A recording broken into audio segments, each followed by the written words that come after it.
Todos querem se sentir mais motivados, com mais energia, para ir em busca de suas metas, de seus sonhos. Afinal, a motivação ela está intimamente ligada com as nossas realizações pessoais e profissionais e, por que não dizer, intimamente ligada à nossa felicidade. Atualmente, o que ouvimos é que crianças e adolescentes não estão motivados, não são motivados para o aprender, para a escola. Mas, afinal, isso depende de quem? Depende deles próprios? Depende do educador? Depende da instituição escolar? Isso é o que nós vamos ver agora. O que é motivação? E ela depende de quem? Saia do cubo, se expanda, seja um revolucionário da educação.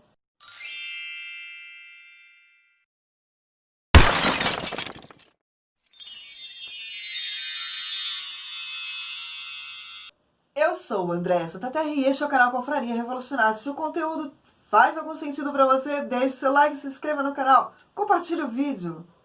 Na década de 60, o pesquisador Herbert Simon definiu motivação como sendo a conquista de objetivos. Para ele, as pessoas na vida não têm um único objetivo, têm vários, e eles percorrem os profissionais, os afetivos, os sociais e os espirituais. E a motivação, então, resultaria da busca desses objetivos.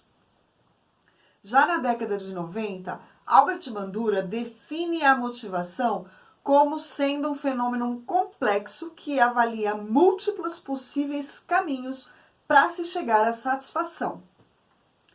Para ele existem duas variáveis importantes nesse caminho. Uma seria a quantidade de esforço empenhado e o tempo necessário que esse esforço deverá ser feito. Na literatura, existem muitas definições de motivação. Porém, todas elas é consenso que a motivação envolve fenômenos biológicos, emocionais e sociais. A motivação, segundo a psicologia e outras ciências humanas, diz que trata-se da condição do organismo que influencia a direção de um comportamento. Seria um impulso que faz com que as pessoas ajam para atingir os seus objetivos. Em outras palavras, é o movimento para a ação. Esse processo é responsável por iniciar, direcionar e manter o comportamento em busca da realização de suas metas e objetivos. A motivação é um dos processos cognitivos mais importantes do ser humano. Segundo a psicologia, é uma força interna que nos leva da idealização para a ação. A motivação pode ser extrínseca, externa, ou intrínseca, interna. Motivação extrínseca é aquela motivação gerada pelo ambiente. Ela vem de fora. Ela está relacionada com acontecimentos, com coisas que acontecem ao nosso redor, no nosso entorno, no nosso contexto e que influencia a nossa motivação. É gerada por possibilidades e recompensas. Esse tipo de motivação ele é muito comum em ambientes corporativos e nos educativos também. Em ambiente corporativo são bônus salariais, premiações, enfim, incentivos. Já no ambiente educativo também tem as recompensas. O aluno que é extrinsecamente motivado, ele é extremamente preocupado com a opinião dos outros. Realiza as tarefas para agradar pais, professores, enfim, receber elogios ou evitar punições. As estratégias da motivação extrínseca servem para manter os indivíduos motivados, mas não é eficiente sozinha. Não é recomendado depender só da motivação extrínseca. Ela é aquilo que vem de fora. Ela pode ser usada como estratégia motivadora para complementar, mas nenhum indivíduo deve depender somente dela. Motivação intrínseca é a interna. A motivação pode acontecer através de uma força interna. Ou seja, cada pessoa tem o poder de motivar-se ou de se desmotivar. É um processo interno e pessoal que conhecemos como automotivação. Trata-se de uma motivação que nasce sem influência externa, sem influência de fatores externos. Quando a motivação está atrelada ao sentimento interno e individual de satisfação, ela contribui para o aumento do sentimento de prazer e de autodeterminação. Independente da situação, do ambiente, dos acontecimentos, essa motivação é uma força impulsionadora, capaz de manter o indivíduo resiliente diante de uma dificuldade. A motivação intrínseca, ela vem de dentro, está atrelada ao seu eu interior. E ela é gerada quando as pessoas se envolvem em atividades interessantes, desafiadoras e prazerosas. As atividades que não se encaixam em nossas categorias não gerarão uma motivação interna e provavelmente não serão realizadas, a menos que existam razões extrínsecas, a motivação extrínseca que vem de fora para autorregular o nosso comportamento. Ou seja, gerenciá-lo a fim de que exista persistência para se chegar até o fim. Entendam, enquanto a motivação extrínseca depende dos outros, vem de fora, a intrínseca depende só de você. Está sob seu controle e você é capaz de adquiri-la de maneira independente. E aí, tá legal? Deixe seu like, se inscreva no canal, compartilhe o vídeo. Mas Andréia, como é que fazemos para desenvolver mais essa motivação intrínseca, que depende só da gente? Pense em algo que você escolhe para fazer por puro prazer. É aquela atividade que você se entrega porque você gosta de fazê-la, de realizá-la.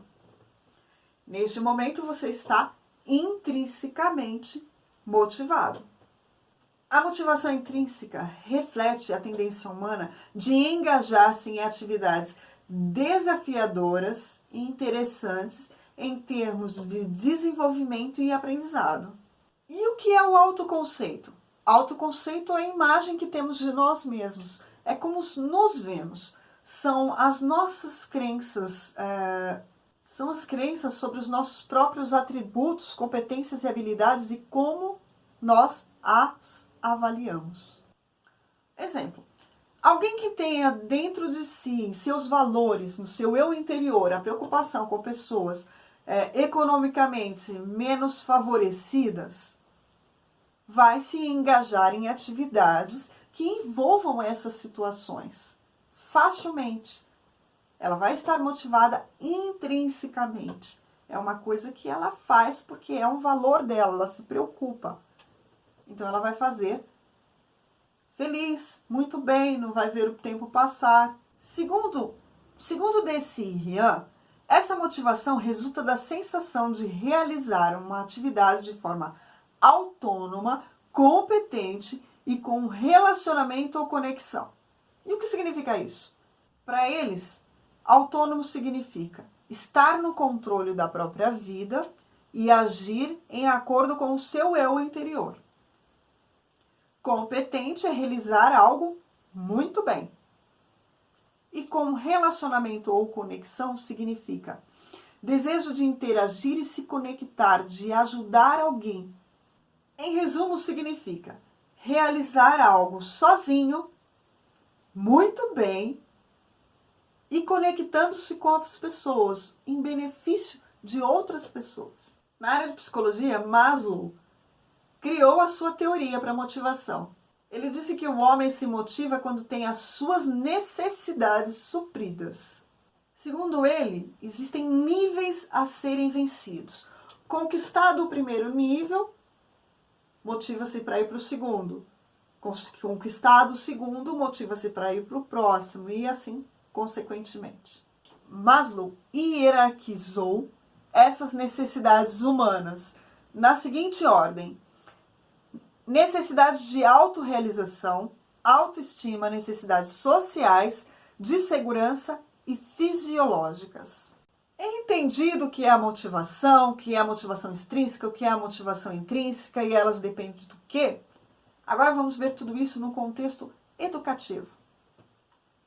como o educador e o planejamento têm papel fundamental na motivação. Entende-se como um aluno intrinsecamente motivado aquele que não depende de situações externas, de motivações externas, as recompensas, as pressões. É aquele que realiza a atividade com fim nela mesma.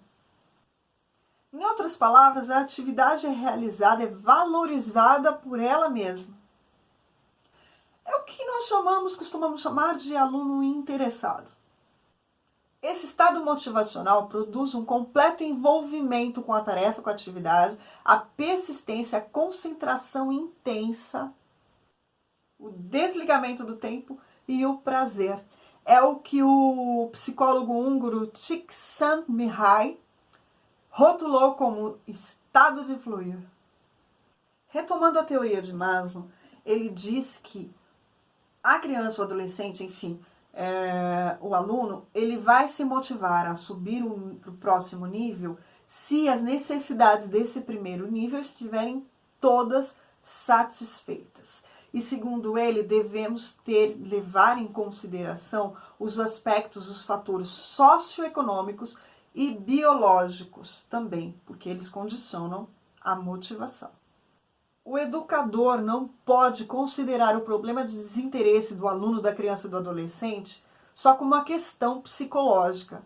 A falta de motivação pode ocorrer também pela não satisfação das necessidades, como fome, cansaço, afeto. O importante é avaliar cada caso para resolvê-lo na medida do possível. A motivação pode ser algo pessoal do indivíduo, mas isso não quer dizer que motivação externa, estímulos externos, como é o caso da escola, não possam motivar o aluno ou a criança ou adolescente. A motivação extrínseca e intrínseca são processos diferentes, mas numa pessoa formam um conjunto. O educador motivador, ele facilita o processo de aprendizagem ao traçar estratégias que facilitem o desenvolvimento das suas crianças e dos seus adolescentes. Isso tudo dentro de um ambiente acolhedor. O educador pode exercer papel fundamental na motivação de suas crianças e adolescentes, selecionando atividades, conteúdos significativos para as crianças, que eles vejam sentido na utilização daquilo, na vida. O conteúdo que vai ser passado, ele não pode ser descontextualizado da vida das crianças e dos adolescentes. O educador deve levar em consideração as experiências de vida, tanto positivas como negativas, das crianças e dos seus adolescentes. De acordo com Amélia Carolina Terra Alves Machado, mestre em educação, toda motivação deve estar relacionada com o objetivo. Ou seja, um bom educador deve possuir metas que fará com que seu aluno, sua criança, seu adolescente esteja motivado para aprender. Segundo Amélia, o educador influenciará essa criança e esse adolescente no desenvolvimento da motivação da aprendizagem. E ainda segundo ela, quanto mais consciente o educador for em relação a este aspecto, ou seja, ao aspecto da sua intenção, das suas metas, do seu objetivo para gerar motivação, melhor será o resultado da aprendizagem do aluno. Daí a gente já vê a importância do planejamento, de se debruçar sobre ele. Lembra, nós já temos 2 vídeos a respeito do planejamento, o que é a sua importância e o passo a passo. Dá uma olhada lá no canal, eu vou deixar o link aqui acima, tá? Para vocês visitarem. É muito importante o educador ter intenção, ter bem claro as suas metas e os seus objetivos. Trabalhar em cima das estratégias que serão realizadas, porque são elas, é o seu objetivo somado às suas estratégias que vão gerar a motivação extrínseca na sua criança, no seu adolescente. Para que o professor seja uma fonte motivadora, ele deve estar motivado. Lembre-se, eu sempre falo, praticamente em todos os vídeos, não se pode dar aquilo que não se tem. Segundo as autoras Cíntia Bisinotto e Paola Biasoli Alves, autoras do livro Ensino Fundamental, o papel do professor, motivação e estimulação no contexto escolar, elas identificaram 4 aspectos importantes a serem analisados no educador, que devem ser considerados, na verdade. Elas falam das influências positivas e negativas que eles receberam em sua trajetória escolar.